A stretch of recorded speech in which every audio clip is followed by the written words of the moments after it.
In today's episode, I will be going through how to deal with control decks in Magic the Gathering, since they do differ quite a lot from control decks in other card games, mainly due to the fact that you are allowed to play cards on your opponent's turn. If you're coming from a game such as Hearthstone, control decks are usually things that either return your stuff to your hand or your deck, or just kills them outright, but they do allow you to play cards. The difference is, in Magic, very often control decks revolves around simply encountering your big creatures and killing off your small creatures, or in some cases, such as Mono Blue, you can actually end up pretty much cancelling everything if you get a good hand. Now, Mono Blue is not your typical control deck, it is a bit more, aggressive, but it can actually play like a control deck if you get a good start. Later on, I will show a clip of exactly that. I played a Mono Blue deck, and basically my opponent resolved one card the entire game before I think he gave up, or did I just outright kill him? But that will be for later. Now, if you are a newer player to Magic, then often you don't really realize when you have lost to a control deck. You might sit there with 20 HP and think, oh, this is going great, he hasn't really done anything except countering my creatures, and then all of a sudden he draws a bunch of cards and does a bunch of things that you think is unfair, and then you lose. Often new players just don't realize that when the control player can start just drawing card after card, that is pretty much the point they have lost the game, because nothing they're gonna do is really gonna matter, and they're never gonna match the pace of the control player. Now, obviously there are a few circumstances where you can still win, such as you playing red and you have access to Banefire. You can always win against a control player, assuming he's low enough. Another way to win against a control player when the game gets real late is to have access to something that allows you to pump up minion after minion. Often this can overwhelm a control player, and this can allow you to actually win, such as, let's say you already have an emblem of Ajani. Those cats are never gonna go away, and it's gonna be very hard for a control player to actually deal with them. You could actually win with that, but it would require quite a bit of luck to actually have your Ajani survive to the emblem, but it is one of those situations where you could still win. But most of the time, once a control player starts just resolving draw cards, it is the time where you can probably tap out of the game.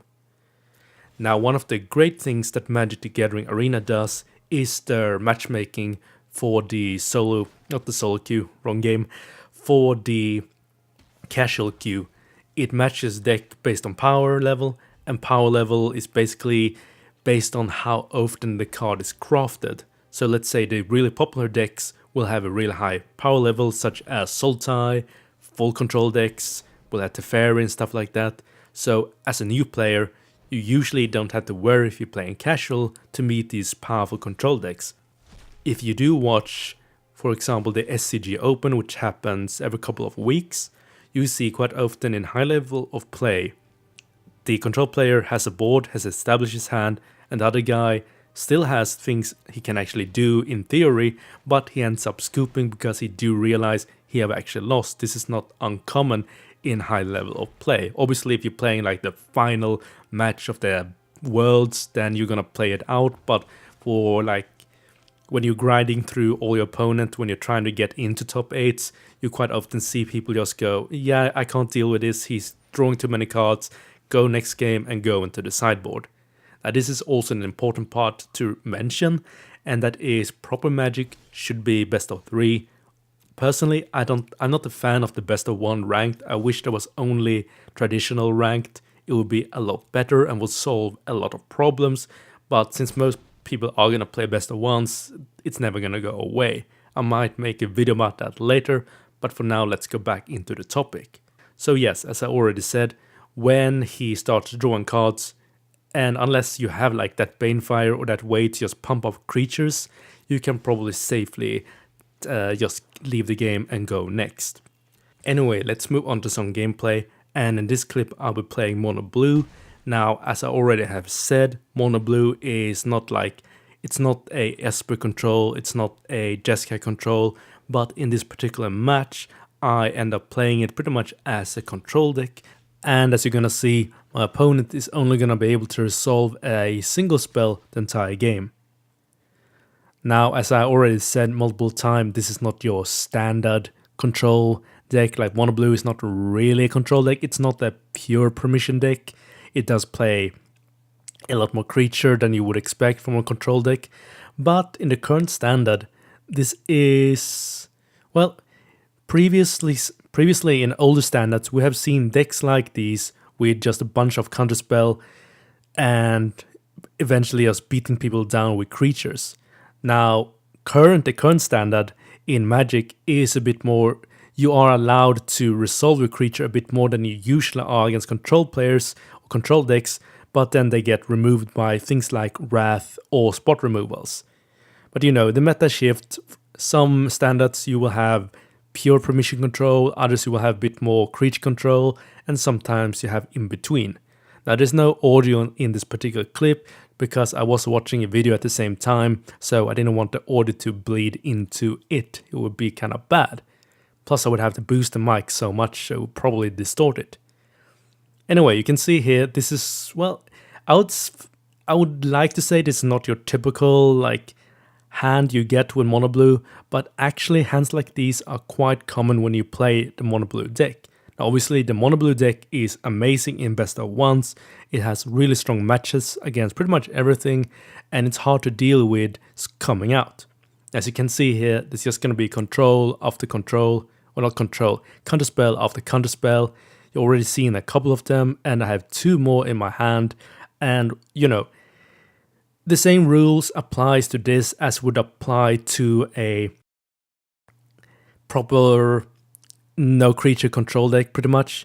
Again, if I was him, I would have already tapped out. It's very unlikely that you come back from something like this. And as you can see, even if he were to somehow deal with my threat, like let's say that the bird is instead a Niv-Mizzet, or maybe a, what is he called? The dragon, the flash dragon.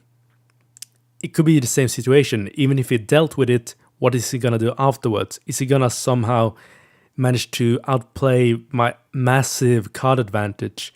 And keep in mind, if it was a, you know, if this was a normal control deck, then there would be a Teferi on the board as well. So even if you dealt with one threat, there is no way you're gonna be able to come back from something like this.